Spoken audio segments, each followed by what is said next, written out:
नमस्कार, आप देख रहे हैं स्पोर्ट्स वीके और मैं हूं आपके साथ मयंक गौड़। एक नई कंट्रोवर्सी रविंद्र जडेजा को लेकर के हो गई है। एक पिता अपने पुत्र को लेकर क्या चाहता है कि वो बड़ा हो, अच्छा करियर बनाए, अच्छा करे और उसके बाद जीवन में ताकि उनके बुढ़ापे के समय वो उनका सहारा बन सके, उनके लिए कोई भी किसी भी प्रकार की समस्या ना हो। वो जो उन्होंने अब तक यानी कि जब से वो बच्चा पैदा होता है तब से लेकर के जब तक वो बड़े होकर एक बेहतरीन करियर नहीं बना लेता, अपने माँ बाप की जिम्मेदारी नहीं संभाल लेता, तब तक वो उसके लिए न जाने कितने ही त्याग करते हैं, कितनी ही मेहनत करते हैं और अंत में जब वो बेटा ही उन्हें अकेला छोड़ जाए तो फिर उसके बाद माँ बाप के दिल पर क्या गुजरेगी, उस पिता के दिल पर क्या गुजरेगी, ये सोचने वाली बात है। ये तमाम जो किस्से हैं, ये कहानी हम आपको आज क्यों सुना रहे हैं? क्योंकि भारत के वो मशहूर क्रिकेटर जो कई बार ऑलराउंडर का, बेस्ट ऑलराउंडर का अवार्ड जीत चुके हैं, ये कहानी है उनकी, ये कहानी है रविंद्र जडेजा की। और ये जो हम बात कर रहे हैं, ये दुख भरी कहानी है उनके पिता ने जो है उनके लिए कही है।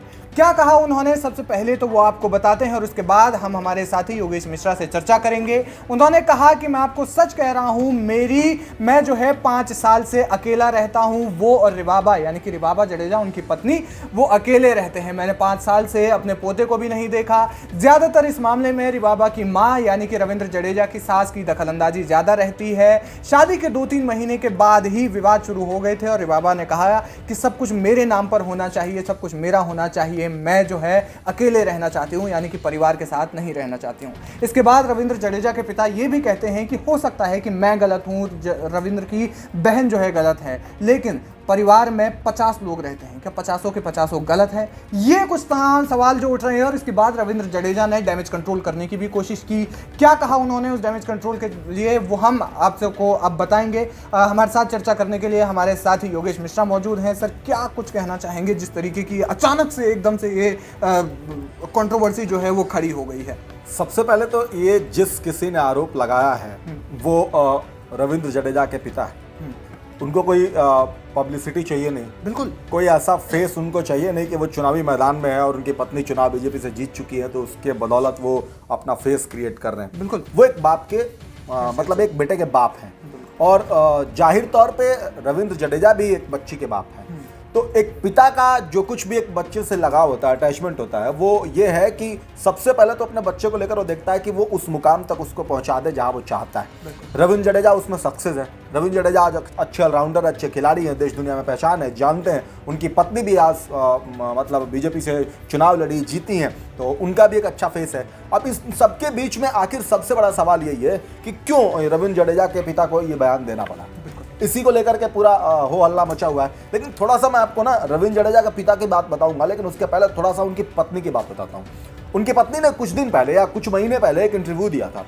उस इंटरव्यू में उन्होंने बोला था कि मैं भी मिडिल क्लास फैमिली से आती हूँ। जब रविंद्र जडेजा से मेरी शादी की बात चली तो मैं बड़ी नर्वस थी, और मतलब कि एक बड़ा प्लेयर, बड़ा नाम, और उसके बाद मुझे जाना, सब कुछ करना है। उनके पिताजी ने, माताजी ने, सब लोग आए, मिले, देखे, बातचीत हाँ हुई, हम शादी हुई हमारी।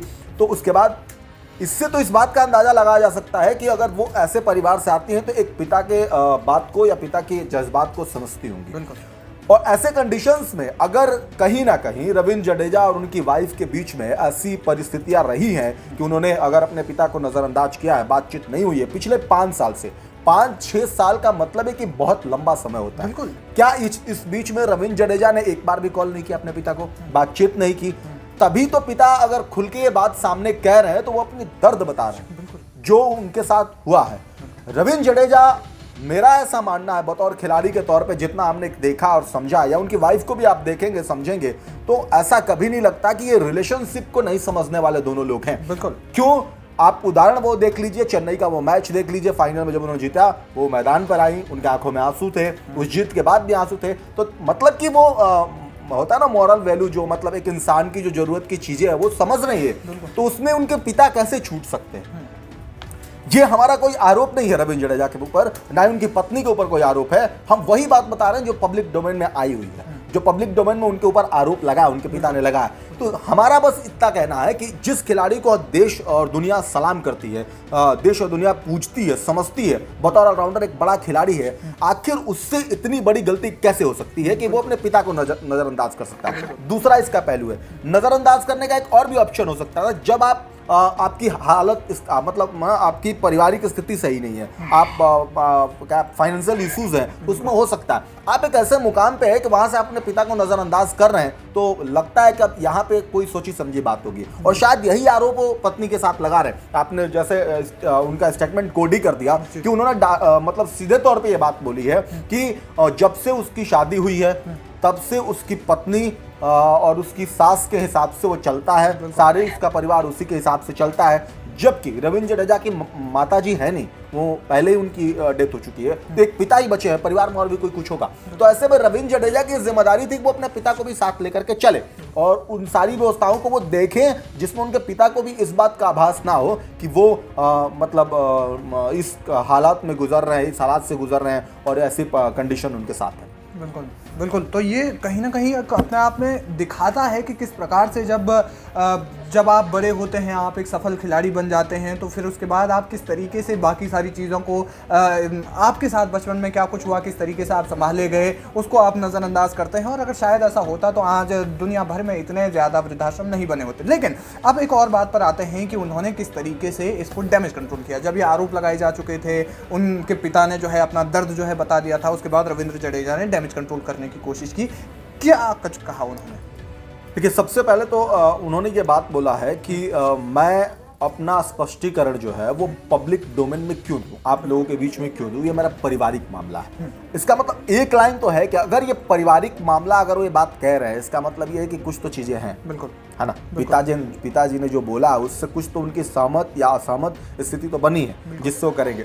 पिता के साथ ही बात करें, और होना भी नहीं चाहिए, पब्लिक डोमेन में बात होने लायक नहीं है। उनके चूंकि पिता ने, हमने आपको इसीलिए पहले बता दिया कि उनके पिता ने कहा है, इसलिए हम चर्चा कर रहे हैं, अदरवाइज हम करते नहीं। और ये हम जिसको मान भी नहीं रहे हैं, एक्सेप्ट भी नहीं कर पा रहे हैं कि रविंद्र जडेजा ऐसा कर सकते हैं, जडेजा ऐसा कर सकते हैं, ये थोड़ा सा मानना मुश्किल है। क्योंकि जडेजा महेंद्र सिंह धोनी जैसे कप्तान के बीच में खेला उन्होंने, संगति उनकी अलग रही है, वो खिलाड़ी के तौर पर ऐसे दिखते नहीं है। आपने कभी देखा होगा विकेट ज्यादा ले लिया या कुछ भी, उनका अग्रेसिव अंदाज अलग है बाकी लोगों से। उनको देख के भी आपको लगता नहीं है कि फैमिली इश्यूज में ऐसी चीजें हो सकती है। लेकिन हम ये सोचते हैं पारिवारिक स्थिति क्या है, वो पिता से ज्यादा कोई अच्छा नहीं बता सकता, वो माता से अच्छा कोई नहीं बता सकता, उनके परिवार के लोग से ज्यादा कोई अच्छा नहीं बता सकता। तो ऐसे में जडेजा कह रहे हैं कि मुझे आप लोगों के बीच में बात नहीं करनी है, पारिवारिक मामला, हम परिवार के बीच में जाके बात करेंगे, अपने पिता से बात करेंगे। जो कुछ भी कहा जा रहा है या जो कुछ भी ये न्यूज़पेपर में शायद उन्होंने उनका इंटरव्यू रहा हो, तो उसमें जो कुछ भी लगा है उसमें बहुत सारी बातें गलत हैं। यानी कि मतलब एक लहजे में जो नेता बयान देते हैं ना कि तोड़ मरोड़ के पेश किया गया। तो हो सकता है कि शायद उनकी हूबहू बात में कुछ बातें मिलाई गई हो, ऐसा हो सकता है। वो अखबार जाने, जिसको उन्होंने इंटरव्यू दिया वो जाने, और बाद बाकी वो रविंद्र जडेजा का मसला है। तो ये कुल मिला के मुझे नहीं लगता कि खिलाड़ी के तौर पे या एक दर्शक के तौर पे जो लोग जीते हैं, देखते हैं रविंद्र जडेजा को, वो इस बात को मान पाएंगे कि वो एक अच्छा पिता का बेटा नहीं बन पाए। जो इतना अच्छे पिता ने जिन्हें यहाँ तक पहुँचा है, मेहनत की, सब कुछ किया उनके लिए, उसके एक अच्छे बेटे के रूप में नहीं आए। इस बात को एक्सेप्ट करना थोड़ा सा मुश्किल है। लेकिन फिलहाल में पारिवारिक स्थिति है, कुछ भी कभी भी हो सकता है, अब उस पर हम ज़्यादा टिप्पणी नहीं कर सकते। बिल्कुल। और उसमें उन्होंने एक बात और अहम बात कही है कि अच्छा होता कि अगर वो क्रिकेटर नहीं बनता, अच्छा होता कि वो अगर शादी नहीं करते। तो कहीं ना कहीं और एक सवाल जो है वो जहन में ये आता है कि देखिए, एक पिता जो है वो क्यों और पब्लिसिटी स्टंट क्यों करेगा? क्योंकि उनके पास तो सब कुछ है, उनके पास एक बेटा है, एक सफल खिलाड़ी है जिसको दुनिया आज जानती है, क्या मिलेगा? और दूसरी बात, अगर मान लिया एक टाइम पे पब्लिसिटी करने की भी कोशिश कर रहे हैं, तो वो भी इस तरीके से तो कोई भी बाप जो है नहीं चाहेगा कि वो अपने जो है बेटे को जो है, इसीलिए पहले बात क्लियर किया कि एक माँ और एक बाप, जी, बेटा लाख गलत हो, बहुत बुरा हो, लेकिन वो अपने बेटे को बुरा नहीं बोलते। बिल्कुल, वो मानते नहीं है कि मेरा बेटा गलत हो। बिल्कुल। आप किसी भी माता पिता का अगर उठाएंगे, बहुत उसका बेटा, मतलब होता है ना कि बहुत लास्ट स्थिति तक हद कर दी होगी, फिर भी एक माँ या एक बेटा इस बात को, मतलब एक बाप एक्सेप्ट नहीं करते हैं कि मेरा बेटा गलत होगा, ठीक है। लेकिन ऐसी परिस्थिति में अगर एक पिता अपने बेटे के ऊपर, सफल बेटे के ऊपर ऐसा आरोप लगा रहे हैं, कुछ तो रत्ती भर उसमें सच्चाई होगी जिसको उन्होंने बोला होगा। बिल्कुल। अब जो उन्होंने बोला है, जितना उन्होंने कहा है उसमें कितना प्रतिशत सच है, कितना प्रतिशत उसमें मिला के लिखा गया, वो एक अलग सब्जेक्ट है। लेकिन अगर उसमें रत्ती भर भी सच्चाई है तो रविंद्र जडेजा के लिए सोचने वाली बात है। और मुझे ऐसा लगता है कि जडेजा को इस पर विचार करना भी चाहिए और करेंगे भी, क्योंकि एक पिता के साथ जडेजा का इस तरीके का अगर कोई स्टेटमेंट आता है पिता का, तो ये थोड़ा सा जडेजा के लिए मुझे लगता है कि अच्छा नहीं, क्योंकि अभी तक आप सभी ने देखा होगा कभी भी उनका ऐसा बयान नहीं था। जडेजा को कभी ऐसे रूमर्स भी नहीं फैलते हैं, मतलब ऐसी खबरें भी नहीं आती है कि उनको लेकर किसी का मारपीट हो गई, गाली गलौज हो गई, ऐसा हो गया, जबकि अलग अलबेला खिलाड़ी है। लेकिन जो कुछ भी है वो अभी पब्लिक डोमेन में खबर आप सबके सामने ही है। तो ये जो तमाम चीज़ें हैं वो अब सामने आ रही हैं, और इसके बाद क्या कुछ होगा इसमें वो अपडेट हम आपको देते रहेंगे। लेकिन आपको क्या लगता है रविंद्र जडेजा और उनके पिता की इस बीच में ये जो एक तरीके की ये जो कंट्रोवर्सी चल रही है, इस पर आप क्या कुछ राय देना चाहते हैं, हमें कमेंट सेक्शन में जाकर ज़रूर बताएं। और अगर आप चैनल पर नए हैं तो हमारे चैनल को सब्सक्राइब किए बिना ना जाएं। धन्यवाद।